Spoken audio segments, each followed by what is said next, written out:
This is Real News Media TV, coverage you can trust. Please like, share, subscribe, and hit the notification bell. Select all for daily news updates. St. Elizabeth man who concocted story charged with murder. A St. Elizabeth resident who concocted a story following the death of a man has been charged with his murder. Charged is 37-year-old Conroy Stone of Coffee's Pen District.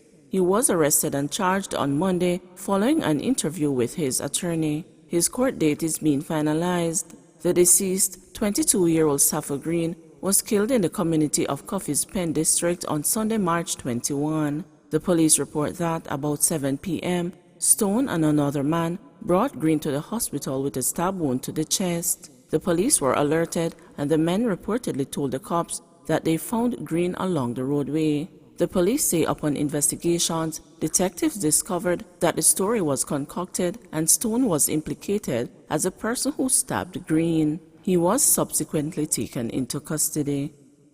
Teen charged over Seaview Gardens gun attack. A teen boy who the police say was among gunmen who attacked a group in Seaview Gardens, St. Andrew, has been charged. The 17-year-old was charged on Monday with shooting with intent and illegal possession of firearm and ammunition following an interview. He was picked up following investigations, and on Wednesday, April 14, he was placed on an identification parade where he was pointed out. The attack happened on Thursday, February 18, along Sea Pathway Phase 2 in Seaview Gardens. The police report that about 6:16 p.m., the complainants were standing along the roadway when they were pounced upon by armed men, including the teen, who opened fire at them. The teenager was subsequently arrested. Bag snatcher in Portland arrested.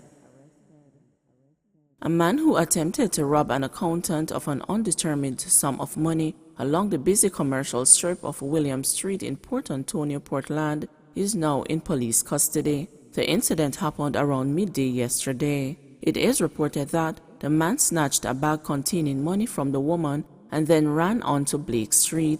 The woman screamed for help, and persons in the area rushed to her defense. The bag snatcher was subsequently apprehended by the police. He was seen bleeding from what appeared to be a stab wound and later collapsed. It is unclear as to how he was injured. Murders and shootings on the rise in Westmoreland.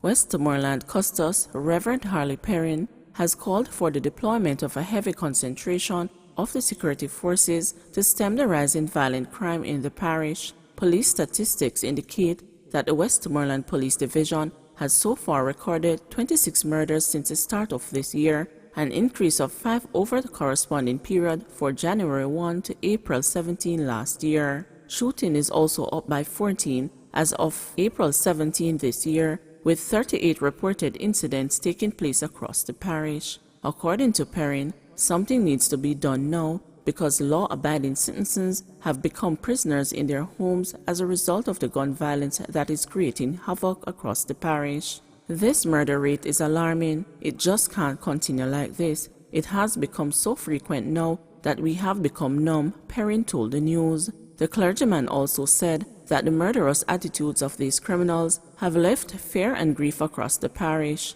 This is not a state to be in. Some citizens are terrified and are living in constant fear, said Perrin, who is pastor of the Petersfield Anglican Church. There is no rationale for some of the killings, he said. Perrin said, given the rapid uptick in shootings and murders, he will be meeting with stakeholders to see how they can devise a plan of action against crime and violence in the parish and to stem the ease with which criminals are roaming the parish, killing and maiming people. Something is wrong. There has to be a serious conversation with all the citizens of the parish, he stated. It is so challenging now because of the COVID crisis, but I will be having a meeting with some justices of the peace for recommendations on the way forward, he added. Last Wednesday, 3 persons were shot and killed by a group of heavily armed gunmen who sprayed their homes with bullets. According to the Morgan Bridge Police in Grange Hill, the gunmen entered Crowder District about 10:30 p.m. and opened fire on several houses in the area,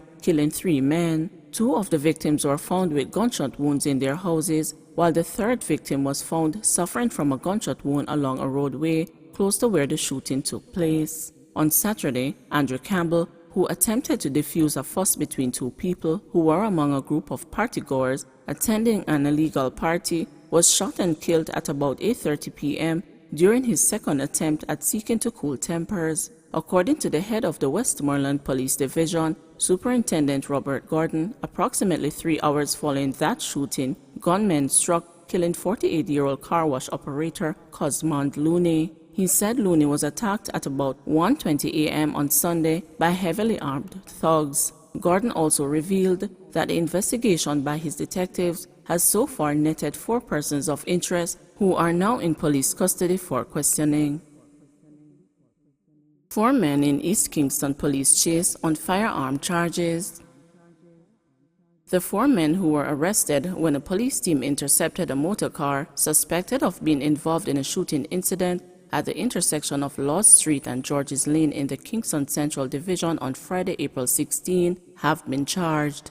Charged are 28-year-old Toussaint Baker of Cloverly Road, Kingston, 26-year-old Ricardo McLeod of Lissott Road, Kingston, 28-year-old Kentice Williston of Park Lane, Kingston, and 27-year-old Stephen Borlon, otherwise called Birdie, of Queen Street, Kingston. Reports are that a police team was on patrol in the downtown Kingston area on Friday when they heard explosions about 6 p.m. and went to investigate. Upon their arrival, a Toyota Probox motor car was seen speeding off. The police pursued and the getaway car subsequently collided with another police vehicle along the Sir Florizel Glaspole Highway in the Kingston Eastern Division and overturned.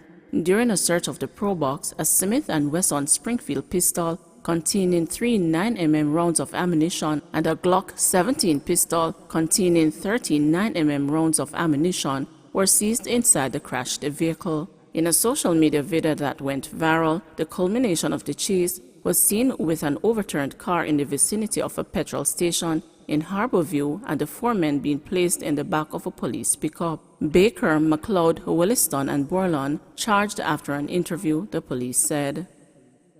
St. James man held with gun in car. 29-year-old Ricardo Thorpe, otherwise called Shane of Johns Hall District in St. James, was on Monday charged with illegal possession of firearm in connection with an incident in his community on Thursday, April 15. The police said that about 10:45 a.m., a team of officers stopped and searched a motor vehicle driven by Thorpe. During the search, a high-point semi-automatic firearm was found inside a bag. His court date is being finalized by the police. Please remember to like, share, subscribe, and hit the notification bell. Select all for daily news updates.